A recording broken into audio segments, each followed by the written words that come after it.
Il santuario è un luogo potente, lo dice bene questa pietra che racconta almeno 1000 anni di storia. Una prima parte è legata a questi eremiti che sono venuti fin quassù a abitare nelle grotte per almeno 500 anni e poi l'arrivo dei Cavalieri di Malta con questi pellegrinaggi che fino ad oggi raggiungono il santuario da tutti i confini del mondo.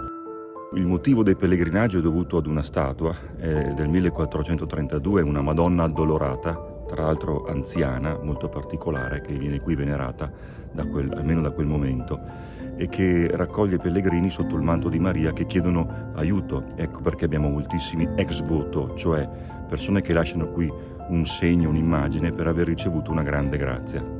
Oggi rappresenta un luogo intanto internazionale. Curiosità, nelle monetine delle offerte sono arrivato fino a 75 valute ritrovate oltre all'euro. Perché è bello, perché è potente, e poi per le persone che vengono qui un luogo di rifugio spirituale, di rigenerazione. Per raggiungere questo luogo abbiamo la strada, che si può fare anche per chi è un po' anziano, ma soprattutto l'antico sentiero della Speranza. Sono più di 1750 gradini in uno scenario spettacolare e 600 metri di dislivello. Il pellegrino che arriva qui parte con un movente e arriva poi a casa con una motivazione. Il movente può essere la necessità di chiedere aiuto, semplicemente fare una passeggiata anche un po' eroica.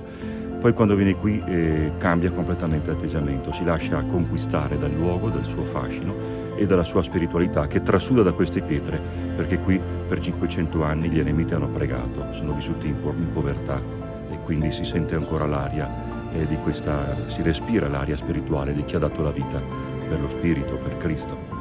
Io sono qui da 2 anni ed è stata una grande scoperta di questo fiume di popolo che arriva e io dico spesso mi evangelizza, perché sentire il popolo dai più piccoli ai più anziani come pregano mi stanno insegnando come rivolgersi al Signore in modo assolutamente semplice e sincero.